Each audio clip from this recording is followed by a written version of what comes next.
que o financiamento do sistema de saúde no Brasil é muito aquém das nossas necessidades. Basta comparar o Brasil hoje, com 191 bilhões de habitantes, de acordo com o IBGE, gasta na saúde no total de 90 bilhões de reais, o sistema público.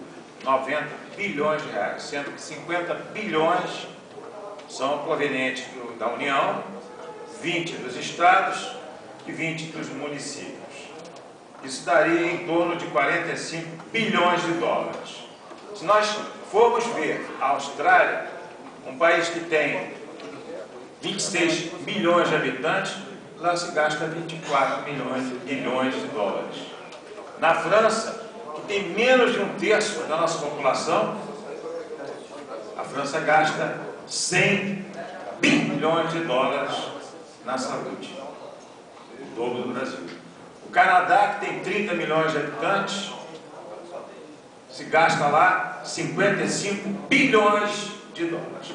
A questão financeira é grave, mas também tão grave quanto a questão financeira é a distorção do modelo médico assistencial com as ações voltadas pela ótica do lucro e não dos interesses da população.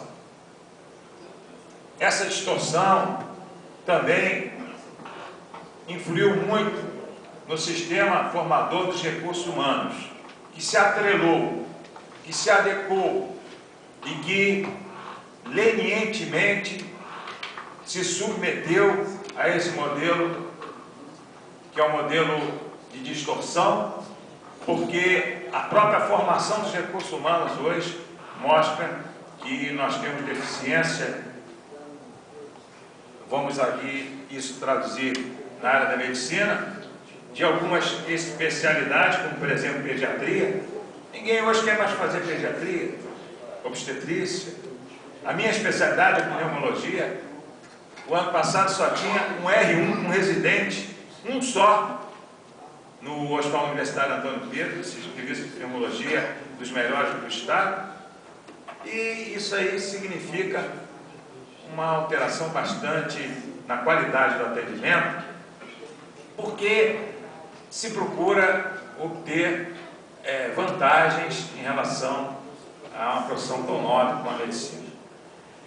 É sabido que os 6 anos que o indivíduo passa na faculdade são totalmente suficientes para a formação. É absolutamente necessário, imprescindível, a pós-graduação e principalmente a residência médica, que dura, tem algumas especialidades, 2 anos, que são poucas. A maioria de 3 anos, tem algumas de 4, 5, 6 anos. É preciso fazer a pós-graduação. Em termos de residência médica, não existe vaga suficiente para atender a totalidade dos formandos. Isso é uma distorção muito grave que o Ministério da Saúde tem que atentar, o Ministério da Educação tem que atentar para isso, porque muitos médicos se formam e vão para o mercado de trabalho completamente incapacitados para exercer a sua função.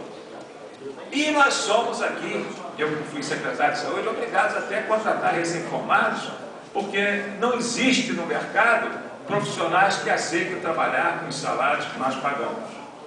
Isso é um fato concreto e absoluto. Eu, quando logo iniciei este mandato, durante 2 meses, no meu consultório, eu sou pneumologista, eu atendi 3 pacientes com apendicite aguda e o quadro clássico da apendicite aguda.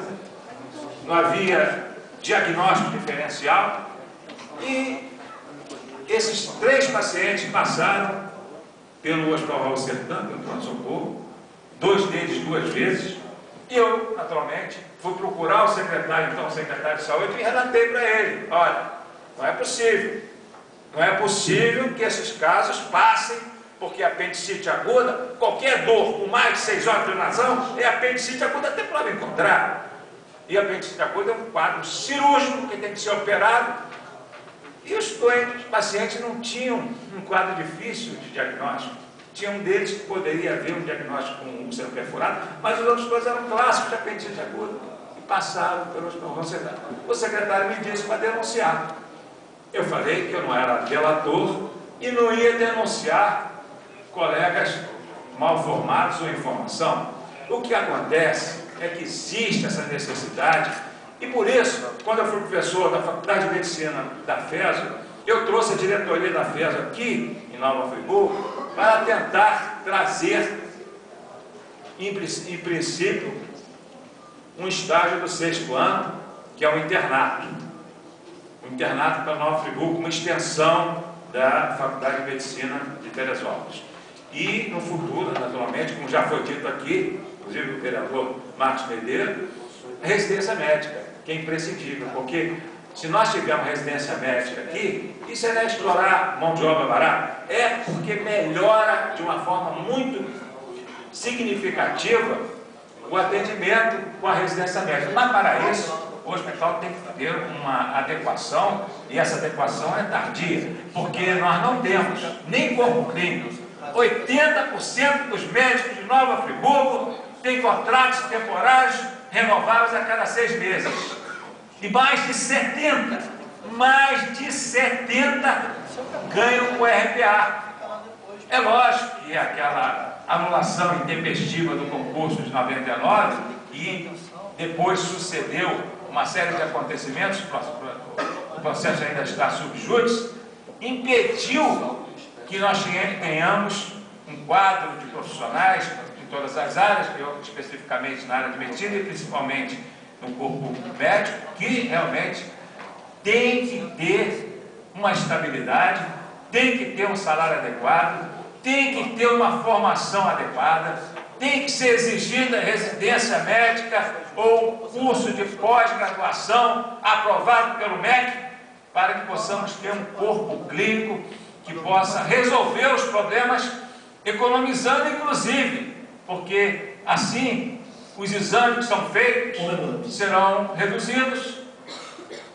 O paciente, se não é examinado de uma maneira acurada, dentro dos métodos semióticos existentes, ele vai solicitar exames, tomografia, ressonância e outros exames que possam ser desnecessários e que vão onerar o serviço, assim mesmo também medicamentos que são utilizados, e eu vi isso quando secretário, utilizar medicamento fora das normas, só fora das diretrizes que norteiam a ação médica, e é por isso que o dinheiro não dá, e é por isso que nós temos essa situação chamada de caos, que no tempo que eu fui secretário, repito aqui, no tempo que eu fui secretário, os exíguos 4 meses não existiam, não havia caos, nós estávamos resolvendo todos os problemas aqui na nossa cidade. Obrigado, senhor presidente.